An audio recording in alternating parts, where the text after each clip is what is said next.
Hello friends, कैसे हैं आप। उम्मीद करता हूं कि आप सब ठीक ही होंगे।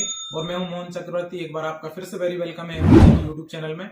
तो फ्रेंड्स, काफी लंबे समय बाद मैं यूट्यूब पर कोई वीडियो फिर से लेकर आ रहा हूं, क्योंकि अपने निजी कामों में व्यस्त रहता हूं। इस कारण से थोड़ा यूट्यूब पर ज्यादा जो है लंबे समय आपको इंतजार करना पड़ा, इसके लिए माफी चाहूंगा। तो आज आप देखेंगे मेरे पास एक आया है सैमसंग में। प्रॉब्लम क्या है तो मैं आपको यहाँ पर चेक करा देता हूँ। ये जो फोन है मैंने ओपन इसलिए करके यहाँ पर इसको रख लिया है ताकि वीडियो बड़ा ना हो। तो मैं आपको यहाँ पर चार्जर में दिखा देता हूँ। इसमें प्रॉब्लम है टेम्परेचर का, ये एरर दिखाता है। टेम्परेचर टू लो का एरर ये दिखा रहा है, क्योंकि यहाँ पर सैमसंग में हमें यहाँ पर एरर अगर कोई प्रॉब्लम आती है तो यहाँ पर लिखा हुआ नहीं दिखता है। तो देखिए आप, जैसे ही मैं इसमें चार्जर लगाता हूँ तो फोन में चार्जिंग की प्रॉब्लम है और यहाँ पर ये टेम्परेचर का एरर दिखाता रहेगा और वहां पर हमारी चार्जिंग जो है फेक हो जाएगी यूएसबी चार्जर। तो जैसे ही मैंने इसमें चार्जर प्लग किया, आपको यहाँ पर दिख रहा होगा, और ये देखिए यहाँ पर इसने एरर दे दिया। और यूएसबी चार्जर में अगर आप देखें तो यूएसबी चार्जर में भी आप दिखा दीजिए, ये देखिए 00 हो गया और यहाँ पर ये टेम्परेचर का एरर शो हो रहा है। तो फ्रेंड्स, तो देखिए यहाँ पर इस एरर के तो YouTube पर आपको काफी वीडियो मिल जाएंगे। इस वीडियो में मैं आपके लिए अलग क्या यहाँ पर दिखाने वाला हूँ। तो मैं इस वीडियो में आपके लिए ये जो टेम्परेचर का एरर है बहुत ही आसान तरीके से आपको सॉल्व करके दिखाने वाला हूँ। पूरे YouTube पर आपको 50 वीडियो मिल जाएंगे मेरे हिसाब से, जो भी है मुझे नहीं पता। बाकी जितने आसान तरीके से मैं बता रहा हूँ, मैं आपको ये पूरा विश्वास दिलाता हूँ कि इतने आसान तरीके से इस एरर को अभी तक किसी ने सॉल्व करके नहीं दिखाया होगा।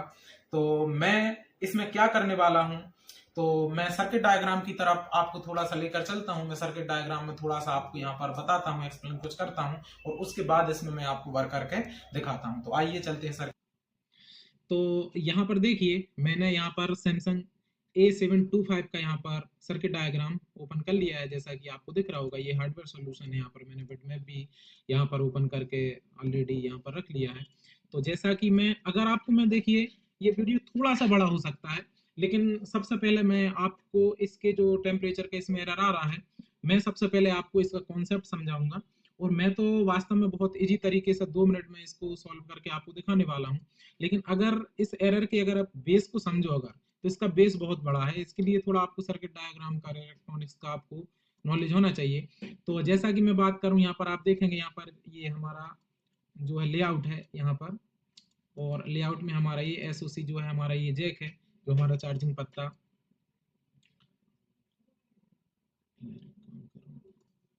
तो यहाँ पर ये लेआउट में जो है हमारा ये मेन बोर्ड का कनेक्टर है SOC 9000। तो इसको हम ओपन करते हैं और सर्किट डायग्राम में जाकर हम पेस्ट करते हैं। तो आप देखेंगे कि ये हमारे सामने जैक आ गया है। तो यहाँ पर आप देखेंगे कि ये बेड थर्मल हमारा यहाँ पर दिख रहा है, सर्किट डायग्राम में आप लोगों को दिख रहा होगा। पिन नंबर 10 है यहाँ पर, जो हमारा कनेक्टर है B2B वाला, पिन नंबर 10 पर हमारी बेड थर्मल की लाइन आई है। और इसमें ये A725 5G है। इसमें चेंजेस क्या है, इस चेंजेस को भी आप समझिए। जैसे कि जो हमारा सैमसंग A50 था, सैमसंग A50, A505 या A507 जो था हमारा, उसमें हमारा बेड थर्मल की लाइन जाती थी सीपीयू में। और जब सीपीयू में जाती थी तो पावर आईसी से उस पर एक पुल अप वोल्टेज दिया जाता था। सब बोर्ड में हमारा जो है बेड थर्मल लगा होता था, और उसमें ही एक पुल अप 1.8 का देकर और डिवाइडर सर्किट बनाकर हमारे सीपीयू के लिए 0.6 0.7 का वोल्टेज सीपीयू के लिए भेजा जाता था। लेकिन यहाँ पर क्या हो रहा है, 5G जो हमारा A72 फोन है, देखिए सर्किट एक जैसा ही काम करता है, चाहे 5G हो या 4G हो या 2G हो। सिर्फ सर्किट को हमें यहाँ पर समझना होता है। यहाँ पर बेड थर्मल को हमारी सेंस कर रही है पावर आईसी, तो भी हमारे बेड थर्मल में वोल्टेज में चेंज आएगा, ठीक है। वो हमारी पावर आईसी यहाँ पर इस चेंज को मॉनिटर कर रही है। और देखेंगे आप पिन नंबर 106, और यहाँ पर आईसी है हमारी, आप देखिए U6002। ये देखिए आप PMIC PM6250, ठीक है। यहाँ पर हमारी ये पावर आईसी में जो हमारा वोल्टेज, जो हमारा थर्मल का डिवाइड होगा, तो हमारी पावर आईसी पिन नंबर 106 हमारी इस वोल्टेज को मॉनिटर कर रही है। तो अब यहाँ पर एक चीज और देखिए आप, जैसे ही आप बेड थर्मल की लाइन को ले जाते हैं, यहाँ पर हमारा जो मेन बोर्ड का B2B वाला जो हमारा कनेक्टर है, यहाँ पर हमारी लाइन आ जाती है। और A50 में क्या था कि ये लाइन सीधी थर्मल में चली जाती है और थर्मल ग्राउंड के साथ हमारा पुल डाउन हो जाता है, और उसी थर्मल पर फिर एक पुल अप दिया जाता था। लेकिन इसमें ऐसा नहीं है। इसमें कैसा है, चेंजेस क्या है A52 में है कि जैसे आपने Vivo V20 वगैरह आपने देखे होंगे कि जो हमारी चार्जिंग आईसी लगी होती है वहां से एक बेड थर्मल वाली वो लाइन, जैसे कि पीएमआई हमारी 632 होती है, उसमें पिन नंबर 76 को वो हमारे वीवो के फोन में V2B वाले फ्लक्स में ले जाकर और ग्राउंड के साथ पुल डाउन करा देते हैं। सेम ऐसा ही इसमें हुआ है A72 5G में। तो अगर आप इसको देखेंगे तो जैसा कि मैं आपको चार्जिंग वाला सब बोर्ड भी यहाँ पर दिखा देता हूँ। अगर आप इसको देखेंगे तो जैसा कि मैं आपको चार्जिंग वाला सब बोर्ड भी यहाँ पर दिखा देता हूँ। तो ये देखिए, ये हमारा इनने सब बोर्ड का भी हमारा यहाँ पर लेआउट दे दिया है। तो ये हमारा चार्जिंग वाला सब बोर्ड है और इस जैक को मैं ओपन करता हूँ तो आप ये देखिए हमारा मेन FPCB यहाँ पर हमारा आ गया है और बेड थर्मल की लाइन हमारी यहाँ पर इसमें आ जाती है। ये देखिए आप बेड थर्मल हमारा यहाँ पर सब देखेंगे तो जैसा कि मैं आपको चार्जिंग वाला सब बोर्ड भी यहाँ पर दिखा देता हूँ। तो ये देखिए, ये हमारा इनने सब बोर्ड का भी हमारा यहाँ पर लेआउट दे दिया है। तो ये हमारा चार्जिंग वाला सब बोर्ड है और इस जैक को मैं ओपन करता हूँ तो आप ये देखिए हमारा मेन FPCB यहाँ पर हमारा आ गया है और बेड थर्मल की लाइन हमारी यहाँ पर इसमें आ जाती है। ये देखिए आप बेड थर्मल हमारा यहाँ पर सब बोर्ड में पिन नंबर 7 पर आ गया और अगर इस बेड थर्मल को अगर आप कॉपी करके नेक्स्ट करोगे तो ये सब बोर्ड में ही इनने एक 100 किलो ओम का एनटीसी लगाकर इसको ग्राउंड करा दिया। ये देखिए आप, ये थर्मल लिखा हुआ है, सैमसंग के फोन में इनकी वैल्यू नहीं लिखी होती है। इस वैल्यू को हम कैसे कहाँ से निकालते हैं, कैसे इनको हम मेंशन कर मतलब समझ पाते हैं कि ये कितनी वैल्यू का हमारा कंपोनेंट है, तो वो हम ये सारी चीजें क्लास में बहुत आसान तरीके से बताते हैं। तो आप देखें यहाँ पर बेड थर्मल की लाइन हमारी एक रजिस्टर 100 किलो ओम का लगा और ग्राउंड के साथ इनने पुल डाउन करा दिया। मतलब यहाँ पर A50 की तरह इनने पुल अप वोल्टेज यहाँ पर नहीं डाला। नहीं तो A50 में क्या होता है कि पावर आईसी से 1.8 आकर यहाँ पर थर्मल पर हमारा पुल अप डल जाता है और फिर डिवाइड वोल्टेज बनता है। लेकिन इसमें ऐसा क्यों नहीं हो रहा? क्योंकि इसकी बेड थर्मल की लाइन हमारी पीएम में जा रही है। ठीक है, तो पीएम के अंदर ही उन्होंने इंटरनली पुल अप वोल्टेज उसको दिया है और फिर उस चेंजेस को इसमें भी हमारा सीपीयू ही मॉनिटर करता है। भले ही हमारी लाइन पीएम में जा रही है, मॉनिटर हमारा करता रहता है। इसका मतलब तो ये हुआ कि अगर मैं यहाँ पर जैसे कि थोड़ा सा आपको पीसीबी दिखाता हूँ इसमें, तो हम चले जाते हैं यहाँ पर हार्डवेयर सॉल्यूशन में।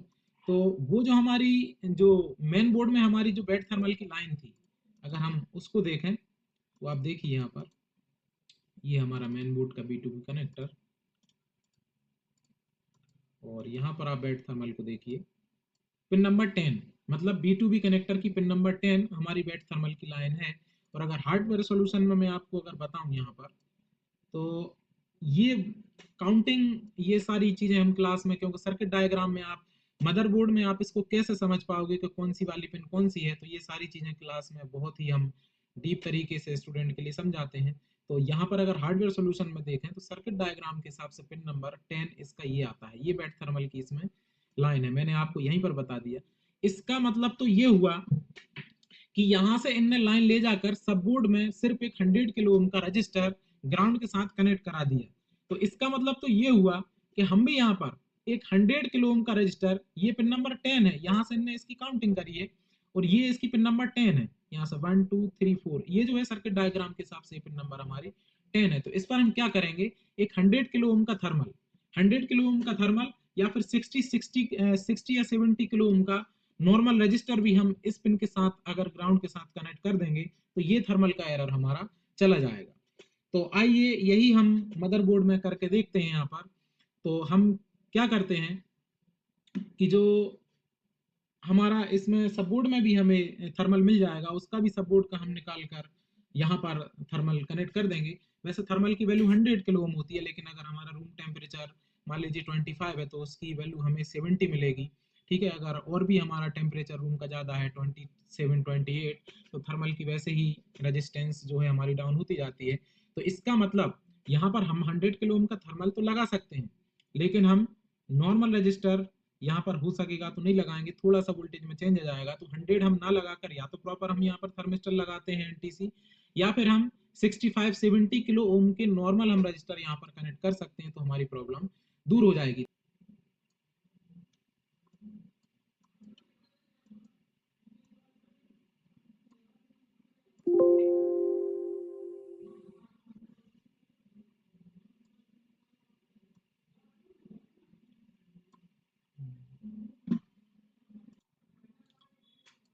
तो यहाँ पर मैंने 6A का सर्किट डायग्राम यहाँ पर ओपन कर लिया है।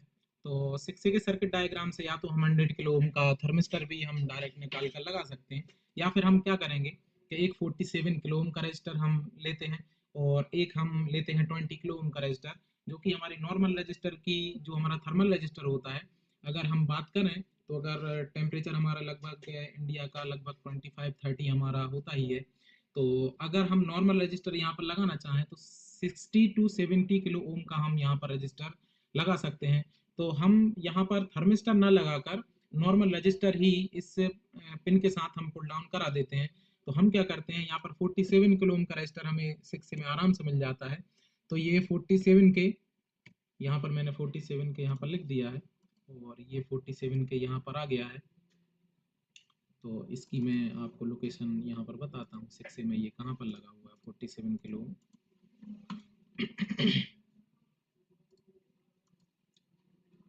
तो ये देखिए यहाँ पर हमारा 47 किलो ओम का रजिस्टर लगा हुआ है, लेकिन मेरे पास जो मदरबोर्ड है उसमें तो यहाँ पर नहीं है, पहले से निकला हुआ है। तो मैं दूसरा देख लेता हूँ कहीं पर। तो यहाँ पर 47 किलो ओम मैं फिर से यहाँ पर एंटर कर देता हूँ। तो ये 47 किलो 47 के फिर से मैंने यहाँ पर लिख दिया है और फिर हमारा रजिस्टर यहाँ पर भी आ गया है और भी हम देखते हैं,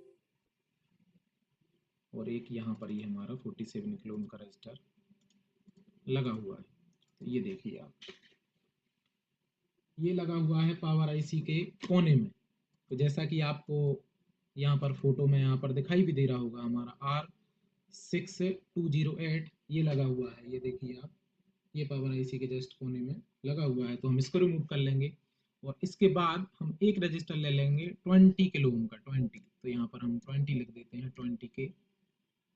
यहाँ पर आप देखिए 20 किलो ओम का ये रजिस्टर यहाँ पर लगा हुआ है R2202, ये लेआउट। और ये डिस्प्ले कनेक्टर के ऊपर हमारा रजिस्टर लगा हुआ है। और अगर मेन बोर्ड में अगर आप देखें तो यहाँ पर ये आपको मेन बोर्ड की फोटो दिख रही होगी और ये यहाँ पर रजिस्टर लगा हुआ है। तो इन दोनों को निकाल कर हम सीरीज करते हैं और सीरीज करके इनको हम फिर ग्राउंड के साथ पुल डाउन में कनेक्ट कर देंगे।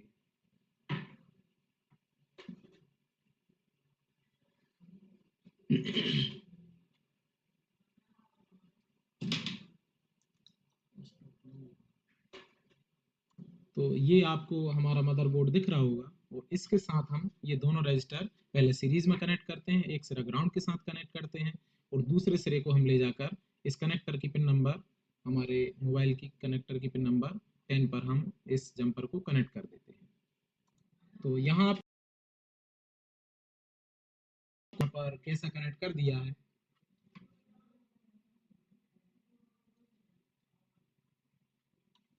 आपको अच्छे से यहाँ पर फोटो में दिख रहा होगा। और आइए अब हम इसको, वो मतलब वो फोटो लगा दूंगा, और आइए अब हम इसको पैक करते हैं और चेक करते हैं कि हमारी प्रॉब्लम दूर होती है कि नहीं। अब हम इसको फिट कर लेते हैं और चेक करते हैं कि हमारी प्रॉब्लम अब दूर हुई है या नहीं। तो बैटरी लगा ली है और यहाँ पर चार्जर लगा दिया। तो ये इसने चार्जिंग दी है, यहाँ पर 1.6 लिया है और 0.69 वोल्ट। और ये देखिए यहाँ पर USB चार्जर में इसमें ले लिया वोल्टेज और ये देखिए चार्जिंग हमारी होने लगी है। यहाँ पर USB चार्जर पर भी दिखा दीजिए।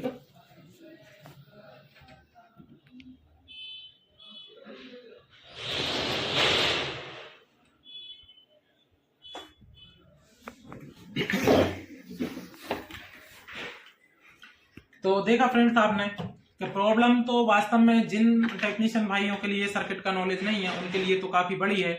मान लीजिए कि अभी आप अगर इसका सब बोर्ड चेंज करेंगे या फिर इसका ये जो D2B वाला अगर आप पत्थर चेंज करेंगे तो अभी आपको मार्केट जाना पड़ेगा और ओरिजिनल मिल रहा है कि नहीं मिल रहा है इसकी कोई गारंटी नहीं है।